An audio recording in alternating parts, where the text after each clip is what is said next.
When you wade through the thousands of fake profiles, bots, scammers, and catfish, and finally get a real woman to meet up with you in person, 90% of the time she is loud, obnoxious, and combative. Not worth it, guys. How is the generation that grew up with the internet the most dumb, distracted, and ill-informed, even though they have access to humankind's greatest repository of information of all time? Here's the thing. People complain about what the internet and especially social media have done to people. But I say it's a good thing. Yes, it's painful, but we're learning important stuff. Like, many women are strong potential narcissists. Almost all of them are attention junkies. And once you know this, it desensitizes you and enables you to make better choices. There's a reason so many women are dating coaches and so few are marriage coaches. It takes no effort to get a date as a woman, but they fail miserably at getting married. What's the saying, never trust a skinny chef? And asking advice about relationships from women is like getting financial advice for a drug-addicted homeless man. Social media has had a significant impact on how men and women view relationships. Many people now have unrealistic expectations of what a perfect relationship should look like based on what they see on social media. In the past, people would meet a few potential partners and choose one to marry. Nowadays, with so many options available online, it can be difficult to form a genuine connection with someone. It's important to keep an open mind and seek out genuine connections, rather than just focusing on superficial qualities. Ultimately, we are designed to be paired with someone to reproduce, but let's strive for meaningful and fulfilling relationships that go beyond just physical attraction. Women have gotten away with this for a long time. Partially because men didn't know it was happening, and some men thought that it was just an isolated incident and that he simply picked a bad girl to be with. Now it's coming out that most women are like that, and the tide is starting to turn. There are fewer and fewer men for women to monkey branch back to. As the word gets out to more and more men, there will be even fewer men willing to commit to a woman anymore. Remember, men, women aren't in the relationship for love or intimacy. They are in it for comfort and security. We men are the prize. You see, the primary benefit of a relationship for men is access to intimacy. Companionship and emotional bonds are the secondary benefits. For women, this is reversed. Men can get the primary benefit of a relationship through professional women who sell themselves for money. Women cannot get the primary benefit of a relationship, which is access to a man's resources, without a relationship. In the coming years, there are going to be a lot of miserable women who will have made a lot of bad choices. And I think we have not yet hit the worst of this trend. It may not change for at least another generation or two. When enough women realize what is in store for them, maybe, just maybe, enough will recognize the benefits of relationships. But once men get a taste of getting the milk without buying the cow, they will have no reason to invest in a relationship. Ultimately, it is women who will suffer the most. One important problem with relationships is the differing desires of men and women. Guys tend to enjoy the familiarity of being with the same woman for a long time. They kind of get to know what she is about and enjoy her predictability.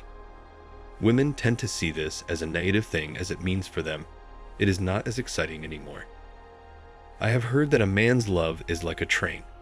It takes time to get going, but is hard to stop. While for women, it is more like a spark you get when rubbing Flintstones together. Powerful, and may be necessary to start the train engine in the first place, but very brief.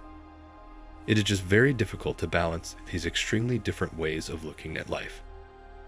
As men and women live single lives in ever greater numbers and women choose careers over motherhood, fewer and fewer children are being born. All developed nations are well below the replacement level for their indigenous population. The reaction by governments is to import more non-indigenous peoples from very different cultures.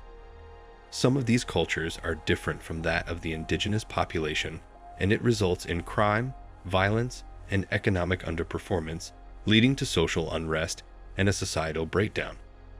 The immigrants begin to dominate the indigenous culture By imposing their own, the result being the indigenous people become an oppressed minority in their own country with nowhere else in the world to run. Don't make the mistake of thinking that this bothers too many women because they're fickle and will go with the victor. They are too self-entitled to realize that people from other cultures might treat them like dirt.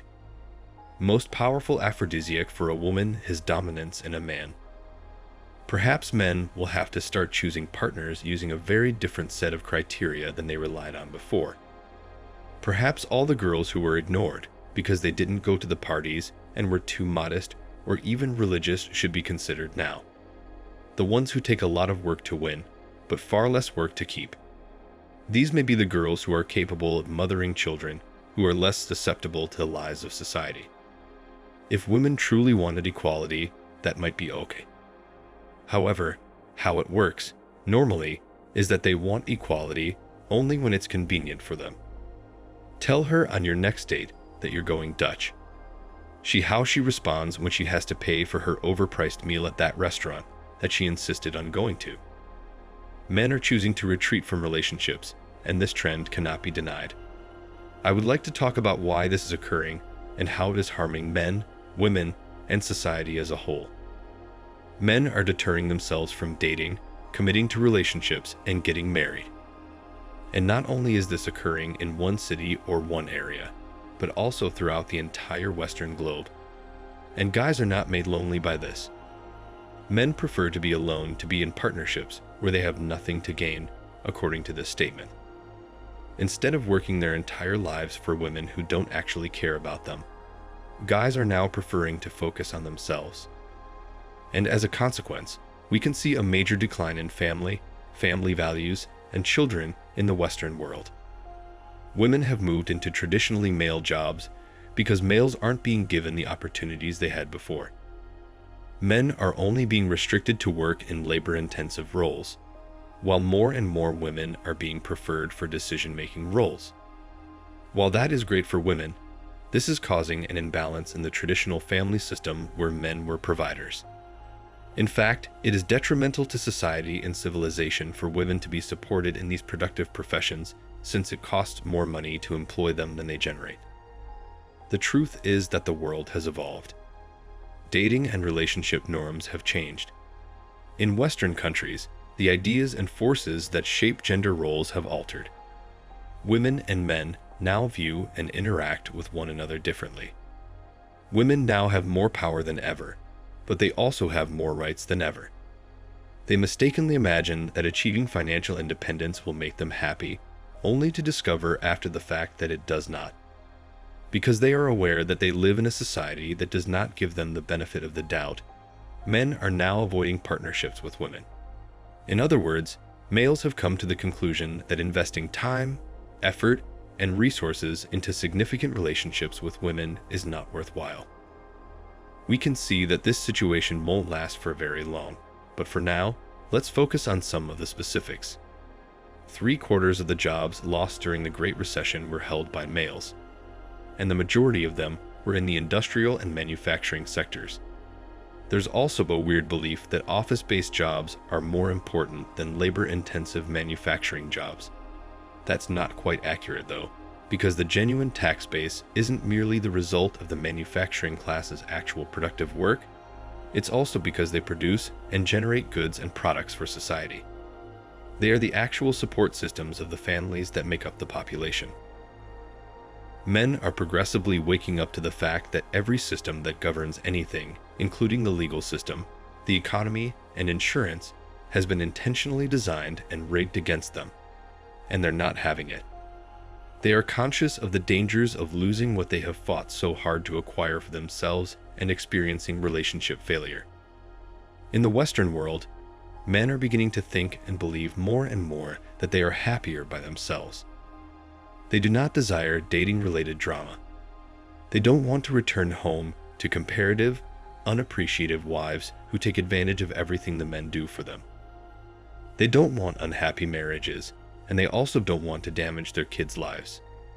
They want peace, and they want a world where men are men and women are women, without getting mixed up.